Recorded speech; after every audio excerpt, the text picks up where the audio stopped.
Halo, welcome to Labaik Bongca.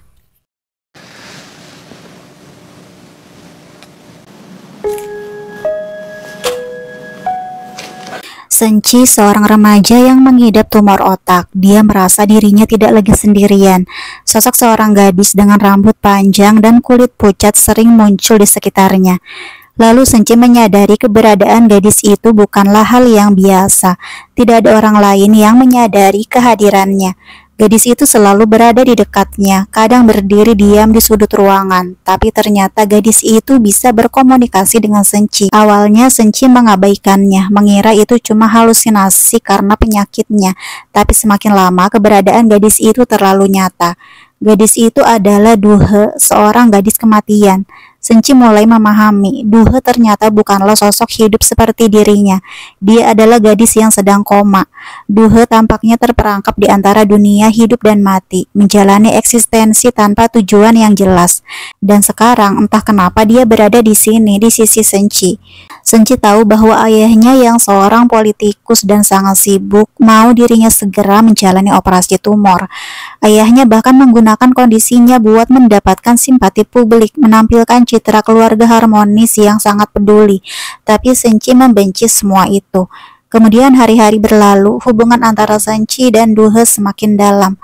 Senci yang semula merasa hidupnya dipenuhi keputusasaan, mulai menemukan kenyamanan dalam kehadiran Duhe. Senci tahu bahwa Duhe bukanlah manusia biasa, ia hanyalah bayangan yang terperangkap di antara hidup dan mati. Tapi setiap kali mereka bersama, dunia Senci terasa lebih cerah, seolah-olah tumor yang menghantuinya perlahan hilang. Tapi Duhe tahu bahwa dia bukan bagian dari dunia, kehadirannya hanyalah sementara. Malam itu di bawah langit yang gelap dengan bintang yang berkilauan, Senci akhirnya mengutarakan ketakutannya. Bagaimana jika operasi tumor itu berhasil tapi dia terbangun di dunia tanpa Duhe? Kenangan gadis itu terasa lebih menakutkan daripada tumor yang menggerogoti otaknya. Tapi Duhe tahu dia harus melakukan sesuatu dengan caranya sendiri, dan dia sangat berharap Senci akan memilih hidup daripada mati, meskipun itu berarti dia harus pergi dari sisi Senci.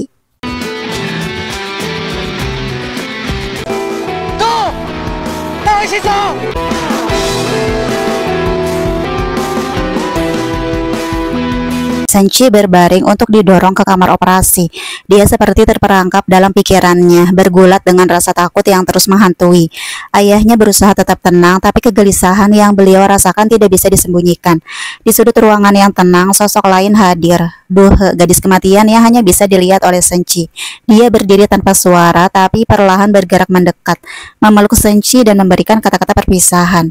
Senci meneteskan air mata. Dia tidak mau berpisah dengan Duhe. Dia takut saat membuka mata, Duhe tidak ada di sampingnya. Lalu Duhe memberikan ultimatum kepada Senci. Kalau Senci tidak mau menghadapi kenyataan, jika dia terus menolak untuk operasi pengangkatan tumor, maka Duhe tidak akan lagi ada di sisinya. Duhe yang selalu menjadi penghibur di saat-saat sulit, dia bilang dia tidak akan kembali kepada Senci. Senci sama sekali tidak peduli ancaman Duhe. Dia pun melangkah dengan cepat. Jika Duhe memutuskan untuk pergi, maka dia juga akan menyusulnya. Tidak ada lagi yang berarti tanpa kehadiran sosok yang selama ini menjadi sandaran hatinya. Sampai di atap, udara malam menyambut Senci, tapi dia sama sekali tidak peduli. Pandangannya tertuju pada ujung atap, tempat batas antara kehidupan dan kematian.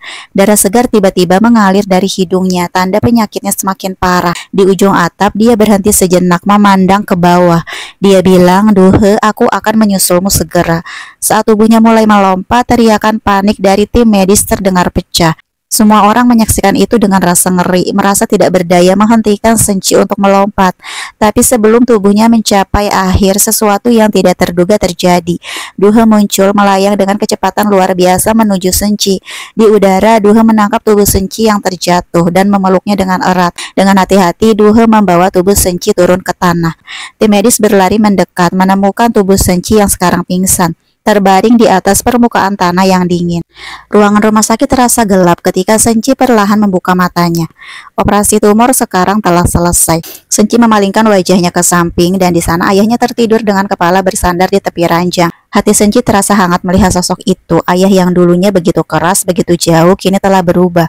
Dia mengingat bagaimana ayahnya dulu sering mengabaikannya, lebih sibuk dengan pekerjaannya daripada memperhatikan keluarga. Namun ketika dia jatuh sakit, segalanya mulai berubah. Keduanya pun berbaikan. Setelah beberapa hari, Senci memutuskan untuk mencari Duhe ke kamar rawatnya, tapi ternyata Duhe tidak ada.